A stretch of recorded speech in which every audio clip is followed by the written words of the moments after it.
세 번째 이야기입니다. 세 번째 이야기는 잠자는 숲속의 공주입니다.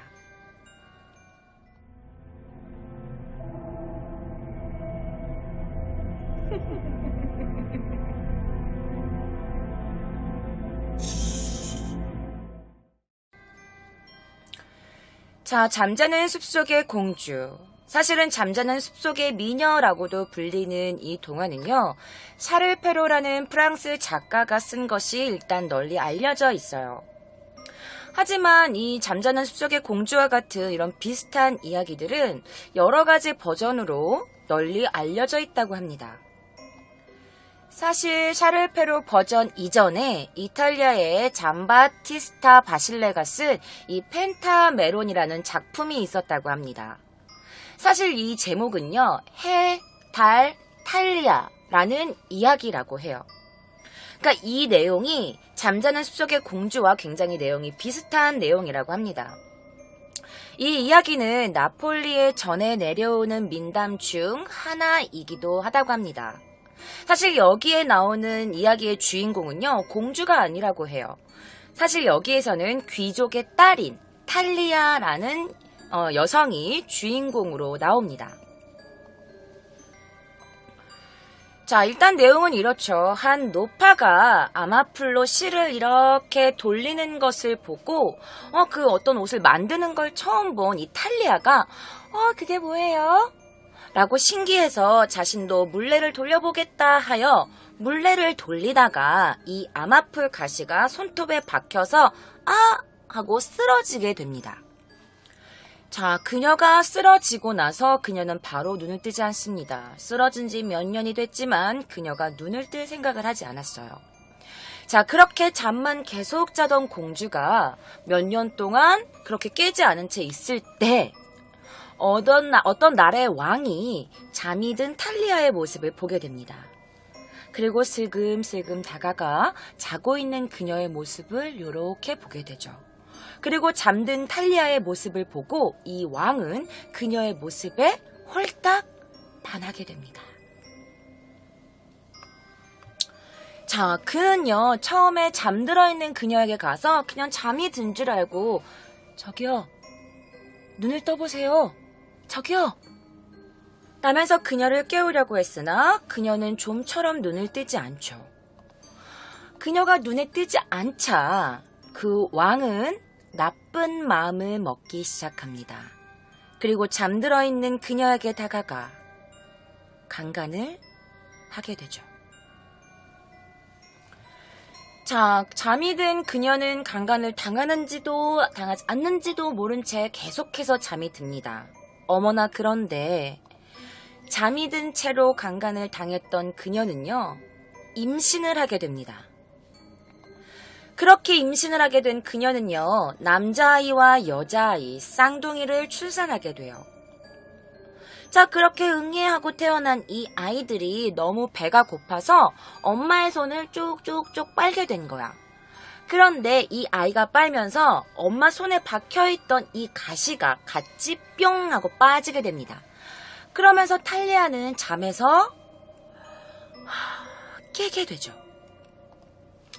탈리아가 보고 싶어서 다시 몰래 찾아온 이 왕은요, 아이들과 함께 있는 탈리아를 보고 그녀에게 다가가서 나는 당신에게 반했소.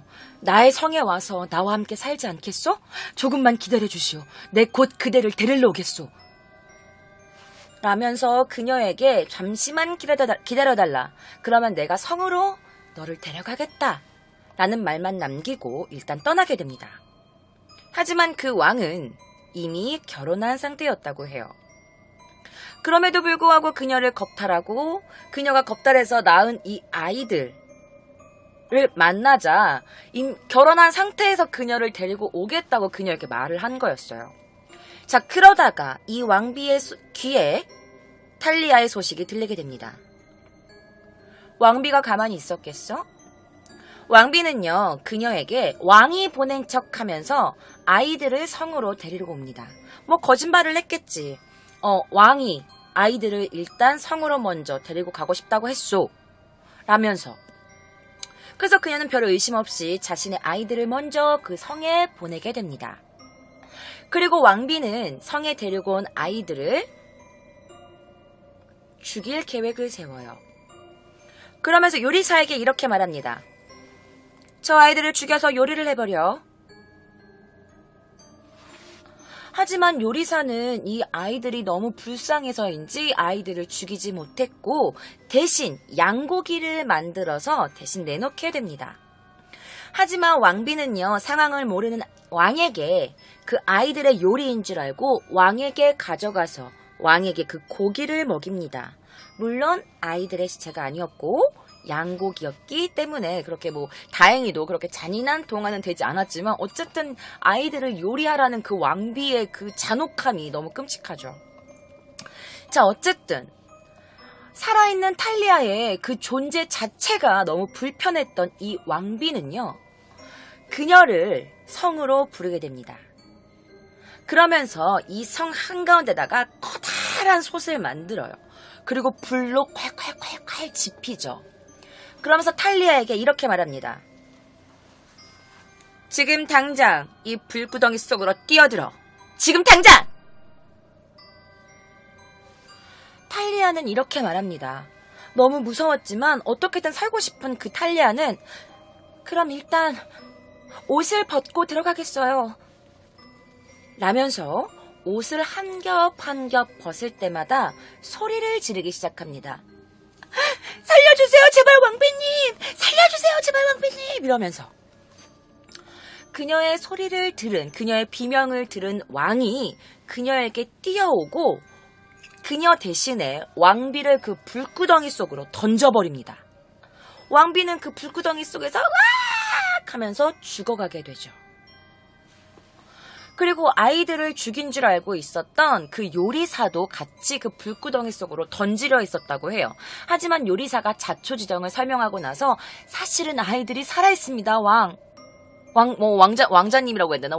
대왕님이라고 해야 되나? 어쨌든 그러면서 왕에게 이런 사실들을 얘기를 하게 되고 다행히도 요리사는 목숨은 부지할 수 있게 됩니다. 어쨌든 왕은요, 요리사에게 상을 내리고 탈리아와 아이들은 아주 행복하게 살았습니다. 라는 내용이 우리가 알고 있는 잠자는 숲속의 공주의 원작이라고 하네요. 그 왕비가 아이들로 요리를 해서 왕에게 갖다 주려고 했던 그 왕비의 잔혹함, 여자의 질투와 증오, 그리고 잠자는 탈리아를 겁탈했던 그 왕. 그러면서 탈리아는 그 왕에게 또 왜 가는지는 모르겠지만 어쨌든 우리가 지금 현대 생활 이 시대에서 이해하기 굉장히 힘든 내용들이었죠. 그래서 이게 그림을 보면은 왕이 아니라 악마가 또 여자의 배 위에 올라와 있는데 이거는 잠자기는 숲속의 공주가 아니라 어떤 예술 작품이었던 것 같아요. 근데 그 잠자는 숲속의 공주 원작 이야기를 하면서 이 그림이 쓰였더라고요. 그래서 이 그림을 가지고 와봤습니다.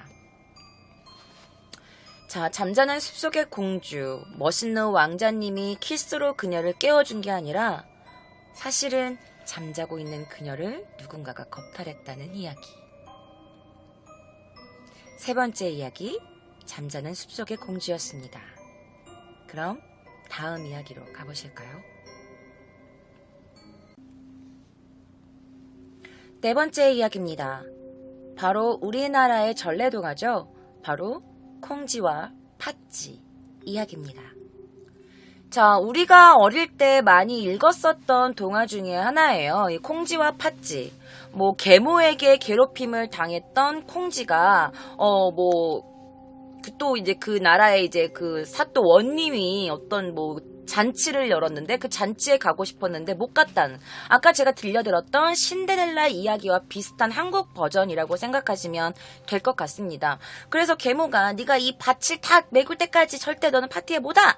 잔치에 올 수 없어 라고 했는데 소가 그 밭을 대신 갈아준다든지 아니면은 그 약간 구멍난 항아리에다가 물을 다 채울 때까지는 절대 못 와 라고 했는데 두꺼비가 나타나서 그 구멍난 그 항아리 둑을 메워줘가지고 콩쥐가 물을 이렇게 다 메워 내어서 그 잔치에 갈 수 있었다. 뭐 이제 뭐 이런 이야기잖아요. 나중에는 그 원님과 이 콩쥐가 함께 뭐 행복하게 살았다 이런 이야기인데요. 사실 우리나라 이 콩쥐 팥쥐 이야기도요. 너무 잔혹하더라고요. 그래서 어떤 내용을 갖고 있는지 우리나라의 콩쥐 팥쥐 이야기는 지금부터 여러분들께 들려드리도록 하겠습니다. 자, 잘 보이시지는 않겠지만 이게 바로 콩쥐 팥쥐의 원작에 나와 있는 그런 책이라고 해가지고 제가 조금 가지고 와봤습니다. 자, 어쨌든 이게 진짜 실력제 있으니 제가 좀 크게 해서 보여드릴게요. 근데 말을 좀 읽었는데 말이 조금 어렵더라고요. 팥쥐는 모진 형벌을 이기지 못하여 화나도 기지 못하고 낱낱이 가택하니 감사는 크게 굽었으며 즉시 팥쥐를 칼을 블라블라블라 했는데 말이 조금 되게 어렵더라고요. 근데 이거를 제가 여러분들이 알기 쉽도록 전달해 드리도록 하겠습니다.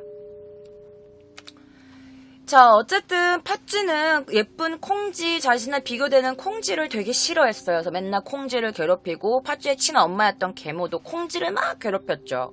자, 그러다가 이제 원님 잔치가 일어났고 이제 콩쥐가 이제 원님과 눈이 맞아서 원님도 콩쥐에게 반해가지고 둘이 이제 행복하게 결혼을 하게 됩니다.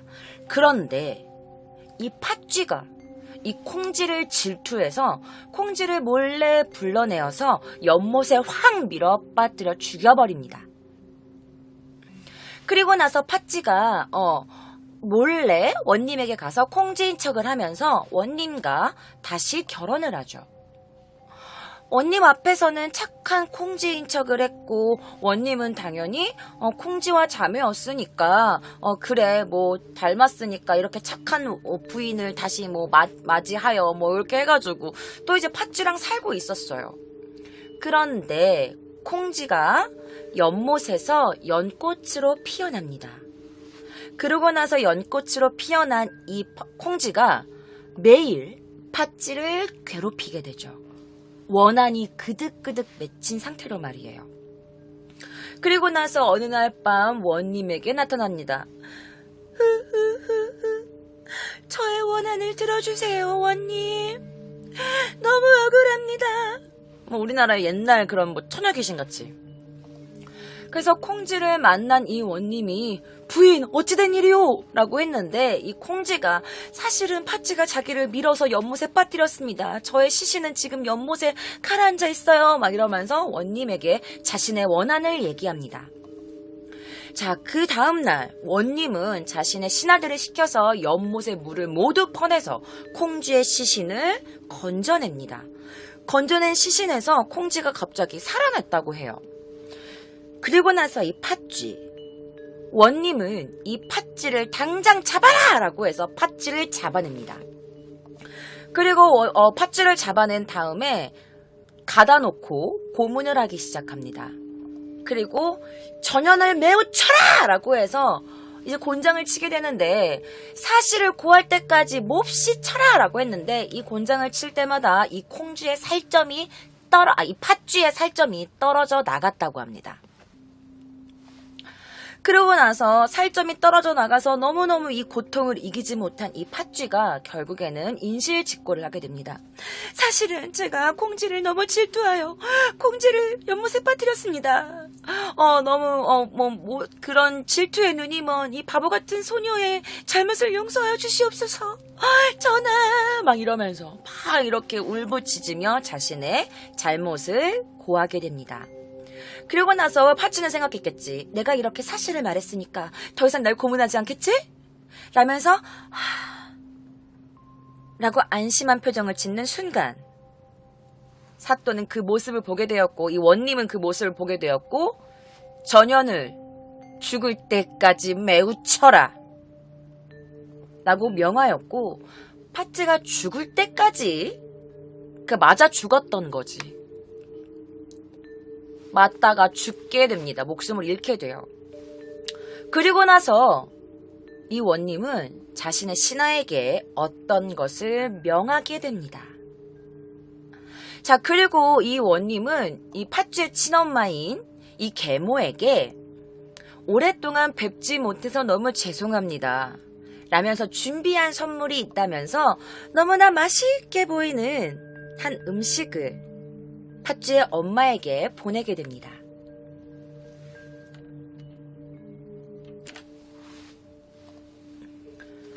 자, 맛을 한번 보라는 원님의 말에 계모는 뭐 이런 걸 다 먼 길 행차하시는 것도 힘드셨을 텐데 라면서 원님이 가지고 온 젓갈을 한 입 먹게 됩니다. 너무 맛있다. 이거 뭘로 만든 거예요? 원님은 팥쥐의 엄마에게 이렇게 말합니다. 니년 딸년의 살점으로 만든 것이다. 이 사실을 알게 된 계모는 그 원님의 말을 듣자마자 눈이 뒤집혀 쓰러져서 정신이 미친 채로 죽어버렸다고 합니다. 그 사또와 그 원님과 콩쥐는 아주 행복하게 살았다고 합니다. 이게 실제로 원본이에요. 그러니까 원본을 누가 이렇게 또 각색해서 이렇게 만든 건데 이렇게 팥쥐는 죽어서 젓갈이 되었다. 라는 게 원작이라고 해요. 난 너무 궁금한 게 사또가 팥쥐로 젓갈을 만들라고 신하에게 고했을 때 명했을 때 콩쥐는 옆에서 뭘 했을까? 어쨌든 자기는 죽었다가 살아났고 너무나 미워했던 언니는 죽었는데 그 팥쥐가 죽었는데 그 죽은 그녀의 살점으로 젓갈을 만들라고 명했을 때 콩쥐는 옆에서 어떤 표정을 짓고 있었을까요?